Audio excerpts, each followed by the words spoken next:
Welcome back to another first impression, this time for Sword of the Demon Hunter, Kijin Gentosho. We have the description from Annalist.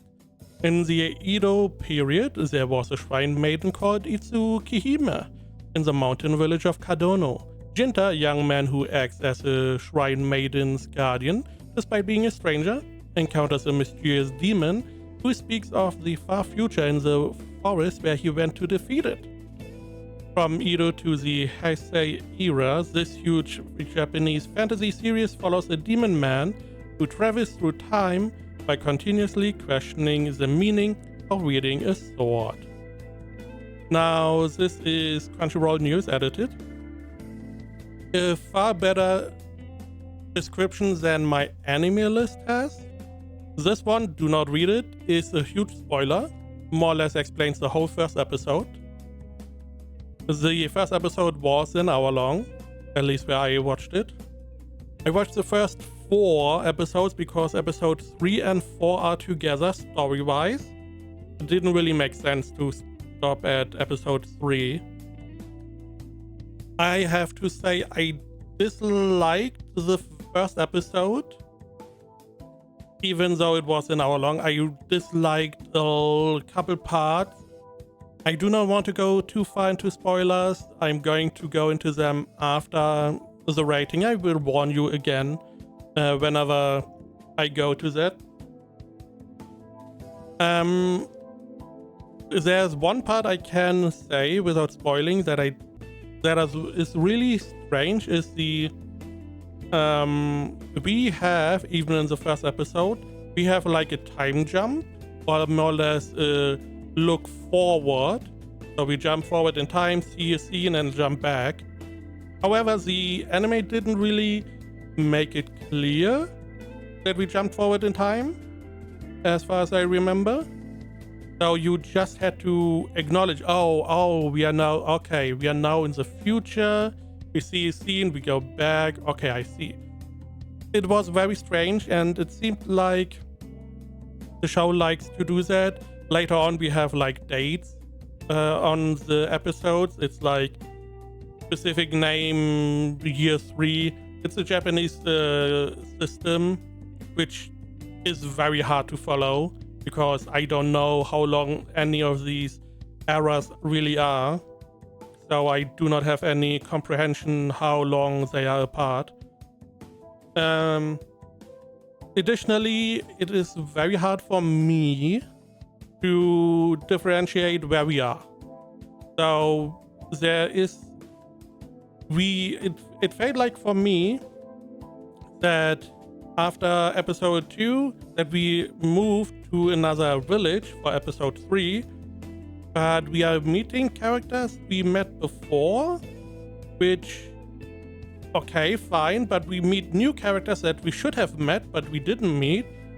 So are we in the same village? Are we in another village and characters just went to that other village for some reason? Very confusing for me. But okay, I mean, I can just take that. It doesn't really matter too much. It's just a little bit confusing. Additionally to the time, because time is relative in this anime, so to speak. Overall, animation is fine, spotty in some parts. It felt like they wanted some good animation for the fighting scenes. However, I feel like pacing in some of these fights did not really work. I felt like there was an attack going on and an evasion, and then we saw the impact of the attack, and it felt like time was moving strangely. So I feel like there was some problem there. Overall, other than that, it's totally fine.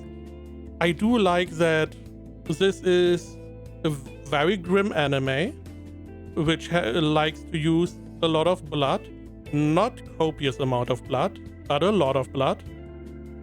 And if into like a shonen, battle where we fight for like 5-6 minutes. Fights in this show are over in like a minute max. So it is a little bit more realistically how much realistic you can be with demons. But if you have a sword and you more or less slash through an enemy, they're probably going to die. Which I like. I like that you have less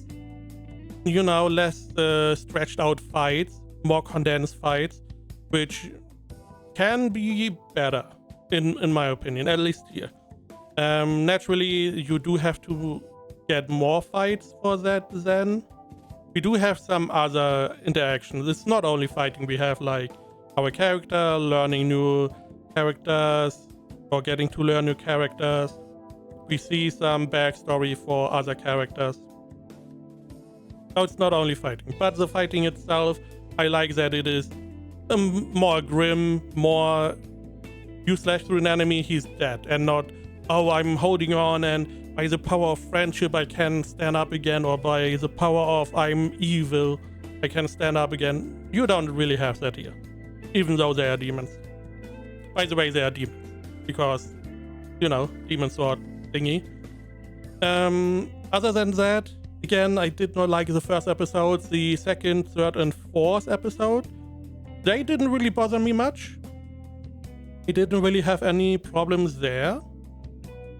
It was really only the first episode. We are going to get to that soon. Anilist gave it a 71%. My enemy list, again, description is a spoiler, gave it a 7.55. I want to be more positive. Again, first impression, first 4 episodes.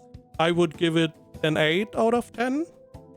If you like more grim, that is not shy on using blood and being just a little bit more dark, then yeah, the show could definitely be for you. Now, going to spoiler. So you have been warned, spoiler. Now, this is where this synopsis comes in, because this one spoils the very first episode. Now, our main character, which is Shinta, has a sister, Suzune. Now, they run away because Suzune gets mistreated by her dad. And we find out, as they run away, that the sister has a red eye. Now, the red eye, we find out later, is more or less this tell sign for, hey, you are a demon. Okay. So we go into this new village. We get picked up by some samurai dude. Go into this new village. We learn he has already a daughter, Shirayuki, which then we have like this interaction. Cool, fine. Suzune is very fixated on her brother, which, okay. We have a little bit interaction. We fast forward without any real, acknowledgement, and see that Shirayuki is going to be the shrine maiden, and our guy Jinta is going to be the guardian. Now, the shrine maiden has a guardian that is, more or less is a guard. Is just keeping her safe because she is important for some reason. Explained in the anime, doesn't really matter. He's the guardian. Okay. Now, Suzune is still very fixated on him. What is interesting and doesn't really seem to be explained, Suzune in that future is still a little kid. And no one cares. No one cares. I don't know why, but no one cares. She's a little kid. He did not age at all. Why he is like 4 or 5 years older at that point. He's more or less grown up, at least like a late teen, and she's still a little kid. So that was already the first part that is a little bit strange. Now we get this interaction. He goes into the forest to then deal with this demon. He defeats the demon in a fight that was, it was mostly fine. both parties lose parts of themselves in the fight. They are very more or less, I need to defeat you at any cost, which is a little bit strange for him, because he is a normal human. He can't regrow, while the demon potentially can regenerate or whatever. Now, this is the second part that I find very strange. So he defeats the demon. The demon is like, ho ho ho ho. My companion that can look into the future. Yeah, she's going and doing stuff, so we can live forever. Or it's mostly she saw the future. We find this out later. She saw the future in which man-made light and stuff and humanity developed so fast and so much that demons did not really exist anymore. They're a fairy tale. Our future normally. So humanity modernized and demons are more or less brought to the brink of extinction. Now what she wants to do, she wants to revive or nurture the demon king, so to speak, like the super demon, and that turns out to be Suzune. Surprise. Now the part that is very strange, while Jin is fighting this demon, he's slicing up his arm. He's disarming him more or less. He's defeating the demon. The demon is like, oh yeah, explaining the stuff and attacking with his arm. Totally understandable. Exposition is always very strange, but if you do exposition in a sneak attack, it works a lot better. Now the point was that Jinta lost his left arm in the fight. Again, was like, I need to defeat you at any cost. So that the demon then gave Jinta his arm and more or less demonified Jinta, which is strange. Why did you give him a second life, more or less? Why did you give him power? He's your enemy. Why are you giving him strength? I don't understand that. Turns out, so he goes back, he tries to find Shirayuki, more or less the girl, and he then finds that Suzune was there. Suzune has grown up, more or less. He was like, okay, she's a little bit, a little bit crazy. She's like, hey, I was willing to give up Jinta to you, Shirayuki. So that is why I kept my child body, so to be the little sister forever. Now there's some political interactions, and she felt betrayed because Shirayuki would marry someone else. Again, there's some politic bullshit. And she then was like going crazy. She said, okay, if I was willing to accept that you got everything, but you threw it away, so now I don't have a reason to stay as a kid self. She gets a normal grown-up body, and she then decides to kill Shirayuki. Now, how it happened, fine. Now then, she starts, after killing her, stabbing her dead body over and over, laughing maniacally, which is like, why? Why? I don't understand. Okay. This is the third part, which is like so strange because you are focused on Jinta, so I can understand that, but why are you stabbing the dead body of someone you just killed? Just to show her she's crazy. Those are the three parts I really dislike, because the rest of the story is building on that shaky foundation. He becomes a Ronin. He becomes like a samurai to kill demons. He is like, hey, I need to get stronger so that I can defeat Suzune later on, because he was unable to defeat her.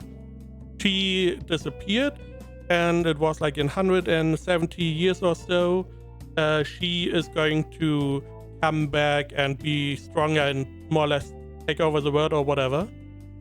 And he's like, okay, I need to get stronger. So I'm training, I'm taking down demons, getting stronger in the meantime.